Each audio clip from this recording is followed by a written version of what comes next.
Good afternoon. Good afternoon. Welcome to D Mace's The Rant, and this is D Mace, your ranter. This is the Rant Nation. So listen, guys. So coming up with the Gilded Age, most recent episode, and I'm sorry I wasn't able to get to come right on after I had watched the most recent episode, which was past Sunday. A couple things going on, but anyway, yeah. So the Gilded Age, man. So this episode was really good. This episode was where Aunt Ada decided to get married. So, the priest had proposed to her. She didn't quite know what she wanted to do. She didn't quite know if she wanted to leave and she wanted to leave Agnes.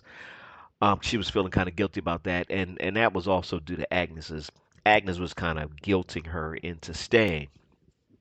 So she was kind of thinking about, do I want to stay with Agnes? Do I want to give up on having a life where I'm happy and I'm married? Da da da. Or I'm going to continue to be the spinster with my sister just die, in infamy.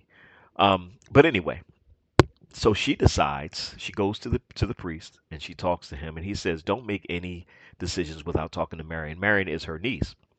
And so Marion is pro, she's pro Aunt Ada. She's pro Aunt Ada getting married and being happy.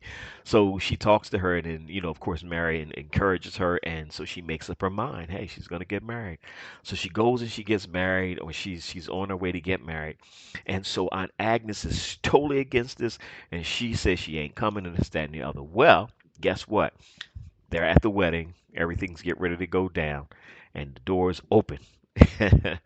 And all of a sudden, you hear these footsteps, and it's Aunt Agnes actually coming to support her sister in getting married. So that was a really cool spot of that. And so she comes in, and she makes her entrance, of course, 'cause she's Agnes, and she goes in and she sits down and everything like that, and then the marriage proceeds. So it was pretty cool to see that.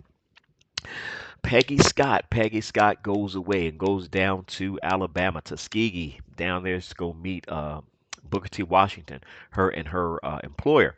Now, a couple of interesting things are happening with this. They get down there. Now, the racism that they are starting to see is what her mother was warning her about down the South because she's not used to that. She's from up north. She's a New York girl, never been down south. But so now she's starting to get to see this firsthand, and they have to run and hide and all this other kind of stuff. And she's absolutely terrified. Like, what is going on here? And so her employer slash quote boyfriend, somewhat, takes her and they hide somewhere and they end up getting away because some of the racist people that were down there were trying to kill them or wanting to do harm to them. So anyway, so that part takes place. The other thing is interesting is that now they're starting to get some opposing views with Booker T. Washington down there because Booker T. Washington at that time was more so, let me work with the white people that will work with us. Let me those who will work with us, let us work together and let us kind of see how we can get this thing going. Well, Peggy's boss is kind of like, these are the same folks that lynched you, did all these other atrocities. I don't trust them. So he's really opposed to that. He's like, I don't want to work with them because this is not how it's supposed to be. And Booker T. Washington's like, yeah, this works, man. This works. We're going to work with them and things are going to change. And, his whole ideology of everything. So you see that dynamic down there as well. So that's that with that happening. The Russells, they get back together again. Well, they never separated, but Bertha forgives George. And, for them, they're the power couple. Like I said, I'm Team Russell all day. Her former maid, Turner, tried to sabotage her party because now Bertha has finagled and she got the Duke to come to her house for dinner instead of her former maid's house. And so that pissed her off. So now she comes and she plants, listen to this, she plants a cook in Bertha's house and tells him to sabotage the meal. Well, Bertha's people are so in tune and so key, like they pick up on real quick stuff, and they saw when the guy was trying to sabotage, and they stopped it immediately. Well, Turner's pissed off now because her plan fell right through, and of course Bertha wins again. So it's pretty good. It's all going pretty well. Her son Larry is coming back home. Larry and his girlfriend broke up. I don't know if we covered that the last time, but Larry and his the older woman in his life had broke up because Bertha put so much pressure on her to leave Larry alone. She was never for that. So anyway, she fell to the pressure of it. And she told Larry, "It's over.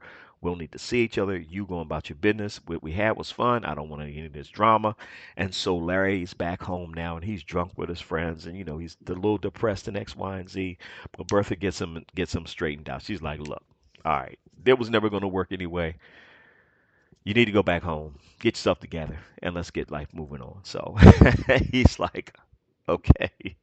But yeah, man. So it's a really good show. I've been enjoying it. Check it out when you get a chance. Gilded Age on Max. So yeah, all of this stuff is coming. I want to see what the next episode is going to hold. I heard a rumor, and I really hope it's not true.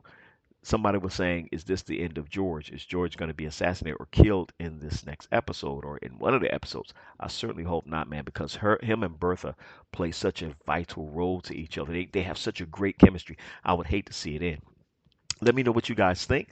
Like, share, comment, subscribe. Like, share, comment, subscribe. I need subscriptions. Come on, y'all. Come on, y'all. Let's boost it up. Let's get some more likes going. Let's get some more likes going. Let's help this algorithm out, guys. Have a wonderful day. Wonderful, wonderful, wonderful day. Saturday. Love you guys much. D Mace, your ranter. This is the Rant Nation. Thank you.